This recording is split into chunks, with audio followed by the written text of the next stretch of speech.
ulama, para kiai, para ustadz, para ustadzah, para bapak, para ibu, hadirin jamaah Masjid Nurul Iman yang saya hormati dan saya muliakan. Alhamdulillah pada pagi hari ini kita masih diberi oleh Allah Subhanahu wa taala dalam keadaan sehat walafiat, dalam keadaan iman dan Islam, sehingga kita bisa hadir di masjid ini untuk menunaikan sholat berjamaah subuh. Semoga seluruh aktivitas ibadah kula dengan sedaya senantiasa mendapatkan ridho dari Allah Subhanahu wa taala. Amin ya rabbal alamin. Salawat dan salam mudah-mudahan tetap terlimpahkan kepada junjungan kita Kanjeng Nabi Muhammad sallallahu alaihi wasallam beserta keluarga gambar para bapak, ibu, hadirin yang dihormati dan saya muliakan, ada sebuah kisah dari seorang sahabat Nabi Shallallahu Alaihi Wasallam, namanya Sabar. Siapa Pak? Sabar. Koyok nama sebuah bulan. Nah, sahabat Sabar ini adalah seorang sahabat Nabi yang sangat aktif untuk melaksanakan sholat berjamaah, khususnya sholat berjamaah subuh. Nah, padahal rumah yang ditempati dengan masjidnya Nabi itu sangat jauh sekali, mungkin perjalanan 2 atau 3 jam dari rumah ke masjidnya Nabi Muhammad SAW, yakni Masjid Nabawi itu. Nah, anehnya sahabat-sahabat ini kalau ke masjidnya Nabi, jadi sebelum subuh itu sudah datang sekian jam, itu beliau selalu menempati tempat yang sangat tempat favorit beliau, beliau pojok, itu pojok kanan atau pojok kiri, pokoknya pojok. Jadi senengane niku nek kapan masjid manggil tempat pojok. Nah, tempat itu dipilih oleh beliau karena menurut beliau ini tempat yang sangat strategis. Pojok niku beliau bisa bermunajat kepada Allah, tidak diganggu oleh orang lain. Karena tempat itu pojok, bukan pinggir jalan atau bukan pintu gerbang, tapi pojok. Bukan gampang diganggu orang, lan bukan ganggu tiang itu. Nah, suatu ketika sahabat-sahabat ini tidak hadir dalam jamaah subuh, waktu dikomati, Kanjeng Nabi melebat bagi sholat jamaah subuh, piyambakipun Kanjeng Nabi ini ningali panggilan sing biasa dipanggil kali Sabar. Loh, sahabat Nabi kalau ini, wahai sahabatku, adakah di antara kalian yang tahu tentang keberadaan Sabar? Kok tidak biasanya dia ini tidak hadir sholat jamaah subuh? Akhirnya sahabat menjawab, "Ibadah semerap ya Rasulullah tentang keberadaan Sabar saat ini." Rasulullah menimpali lagi, jangan-jangan ada apa-apa dengan Sabar ini, kok tumben biasanya beliau hadir, kok ini tidak hadir. Akhirnya, coba kita tunggu dulu, kita tidak sholat jamaah dulu, kita tunggu dulu. Barangkali nanti dia segera hadir. Akhirnya dengan ini sampai suwe, ditunggu lama gitu, khawatir subuhnya entek. Akhirnya ya wes, kita sholat jamaah subuh saja, tinggal sahabat ini. Nah, begitu sholat jamaah subuh selesai ya, Rasulullah ya molek-molek dibalik kan ditolak-tolak dan Kanjeng Nabi. Gimana? Sahabat sudah datang belum? Belum ya Rasulullah. Wah, ini mungkin ada apa-apa, ini saya tidak enak di saya ini. Gitu. Coba di antara kalian adakah yang tahu rumahnya Sabar? Kita ke sana. Jangan-jangan ada apa-apa dengan Sabar ini. Terus akhirnya ada salah seorang sahabat Nabi yang tahu rumahnya Sabar. Akhirnya diantarkanlah Rasulullah ke rumahnya Sabar. Dalam perjalanan setelah subuh nyampe di rumahnya Sabar kurang lebih 8:30. Kenapa saya setengah 9 karena dalam satu riwayat itu disebutkan bahwasannya ketika nyampe di rumahnya sahabat-sahabat ini adalah waktu sholat duha yang paling utama. Jadi setengah 9 berarti jam 9 atau setengah 9 kan. Akhirnya nyampe di situ Rasulullah SAW, Assalamualaikum Waalaikumsalam. Kemudian keluarlah keluarganya Sa'ban, yakni istrinya Sa'ban. Singkat cerita, Rasulullah bertamu ke situ tanya tentang keberadaan sahabat-sahabat ini. Di mana Sa'ban? Kok tadi pagi subuh beliau tidak hadir untuk sholat jamaah subuh? Akhirnya istrinya cerita bahwasannya, ya Rasulullah, ketahuilah bahwasannya suamiku yang bernama Sa'ban sudah meninggal dunia. Inna lillahi wa inna ilaihi raji'un. Sudah meninggal dunia tadi malam dan sekarang jenazahnya sudah dikuburkan. Akhirnya ngobrol panjang lebar sebelum Rasulullah meninggalkan tempat itu diindek kali darwani Sa'ban ini, wow. Ya Rasulullah, jangan segera meninggalkan rumah saya. Saya tadi malam itu bingung tentang keberadaan suami saya Sa'ban. Karena beliau sebelum meninggal dunia, beliau itu teriak-teriak 3 kali. Jadi pas waktu sakaratul maut itu beliau itu teriak-teriak 3 kali. Dan saya tidak paham apa yang diteriakkan oleh suami saya tersebut. Nah, teriak-teriak 3 kali itu apa saja yang diteriakkan? Beliau berteriak mengatakan begini, aduh, kenapa kok tidak lebih jauh? Itu yang diteriakkan pertama. Kemudian yang kedua, aduh, kenapa kok tidak yang baru? Kemudian yang ketiga, aduh, kenapa kok tidak semuanya? Nah, ini ditanyakan kepada Rasulullah SAW. Akhirnya dijawab oleh Rasulullah SAW. Makanya ini Nabi dan Rasul ya. Beliau dibukakan buka syafah ya, ditunjukkan oleh Allah Subhanahu Wa Taala tentang apa yang telah dialami oleh sahabat tadi malam itu sebelum meninggal dunia. Akhirnya Rasulullah SAW mengatakan begini, wahai istrinya Sa'ban, ketahuilah bahwasannya ketika Sa'ban sakaratul maut dia teriak-teriak sampai 3 kali, itu bahwasannya dia sebelum meninggal dunia itu dia ditunjukkan tentang pahala yang akan diterima oleh Sa'ban ini kelak di kemudian hari. Dia teriak yang pertama, aduh, kenapa kok tidak lebih jauh? Itu karena Sa'ban tahu bahwasannya balasan yang akan diterima oleh Sa'ban, dia itu akan mendapatkan pahala yang luar biasa. Ini menikah pahala beliau sholat berjamaah. Karena jarak rumah dengan Masjid Nabawi itu sangat jauh sekali. Dia berjalan berjam-jam seperti itu. Dia mendapatkan ditunjukkan oleh Allah Subhanahu Wa Taala pahala yang akan diterima kelak di kemudian hari itu. Makanya dia corotan sahabat, andai saja jaraknya itu lebih jauh lagi, tentu pahala yang akan saya terima jauh akan lebih banyak lah.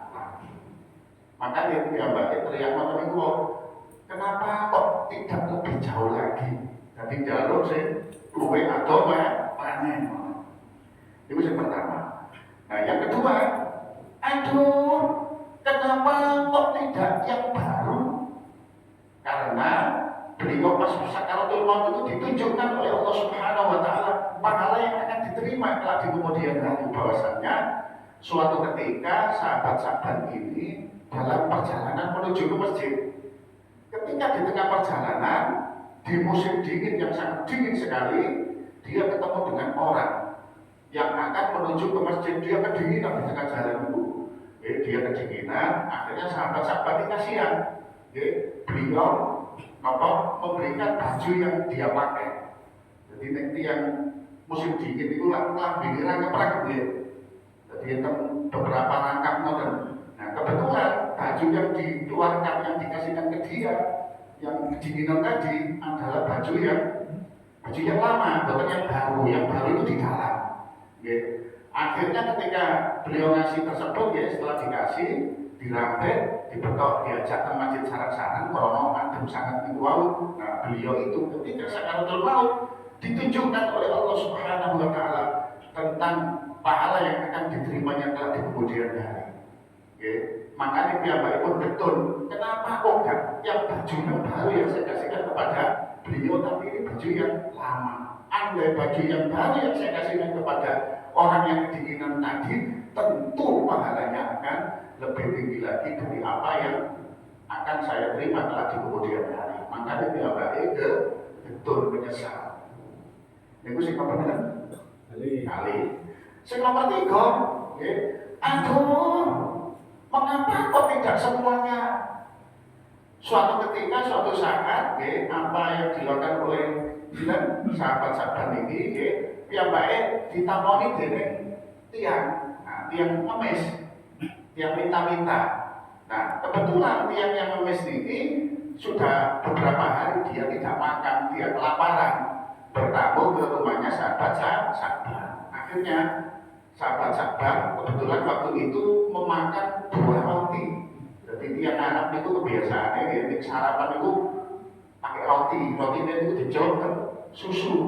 Nah kebetulan rotinya 2, satunya dikasihkan pengemis yang lapar tadi, satunya dimakan oleh sahabat.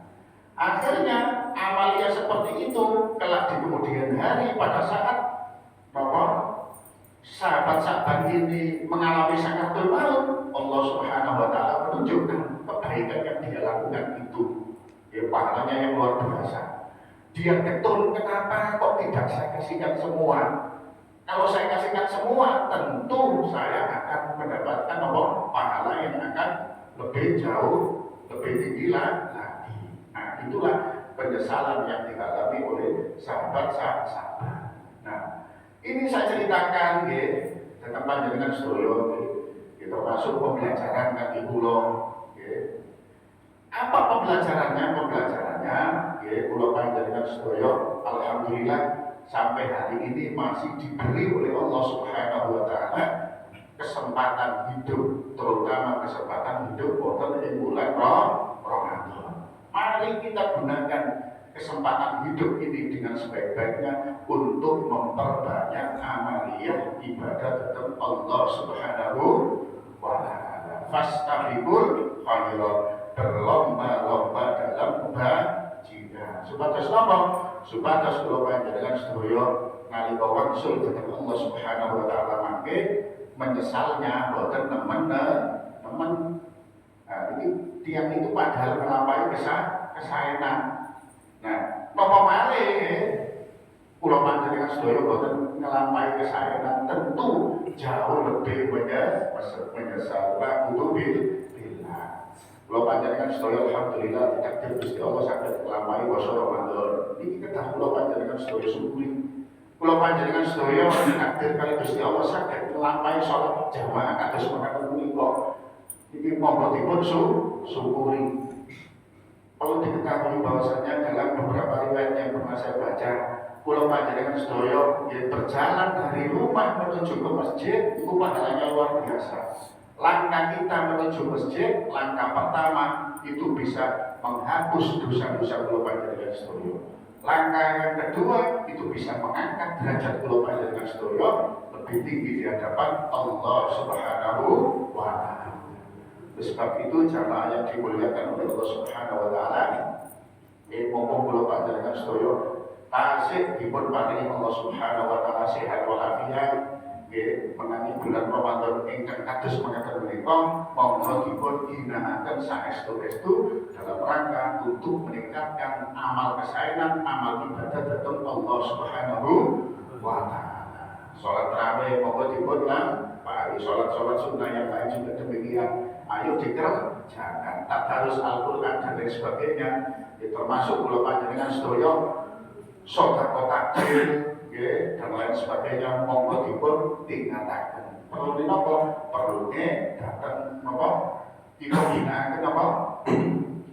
Bekal menuju Allah Subhanahu wa Ta'ala. Pun niki mawon ingkang saged kula sampaikan mugi-mugi wonten gunalan manfaatipun kami kita sedaya fitri wa dunya wal akhirat amin ya rabbal alamin. A'udzubillahi minasyaitonir rajim. Bismillahirrahmanirrahim. Alhamdulillahirabbil alamin. Hamdan yafi'u wa yazidah. Ya rabbana lakal hamdu kama yanbaghi li jalalika al-karim wa 'azimi sultanik.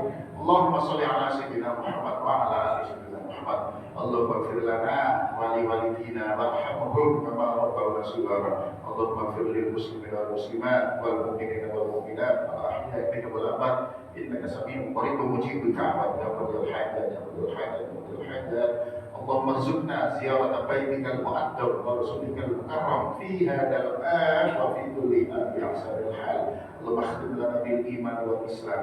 Allahumma khtim lana bi husnil khatimah wa na'udzubika min su'il khatimah. Rabbana atina fid dunya hasanah wa fil akhirati hasanah wa qina adzabannar.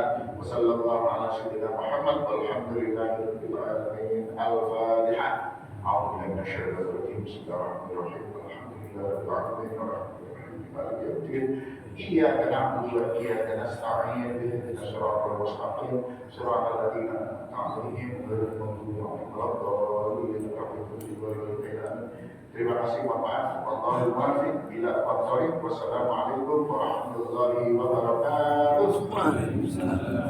Allahumma shalli ala Muhammad ya Rabbi shalli alaihi wa sallim. Allahumma shalli ala Muhammad ya Rabbi shalli alaihi wa sallim. Sallallahu rabbuna ala nuril mubin Ahmad Mustafa sayyidil mursalin wa ala alihi wa sahbihi ajma'in. Al-Fatihah. Ya, tadi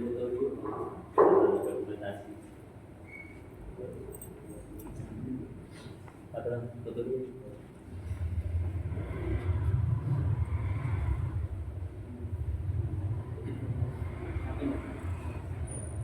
Ya, anak-anak dulu lah.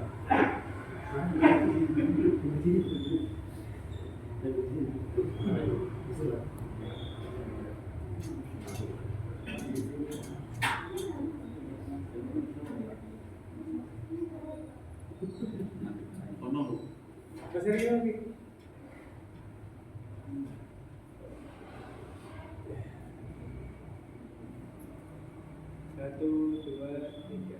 Jadi, satu, dua, tiga.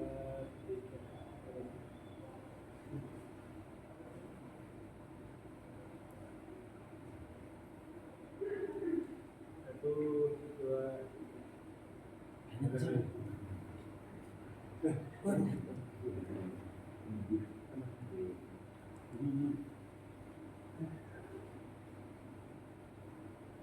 Satu, dua, tiga.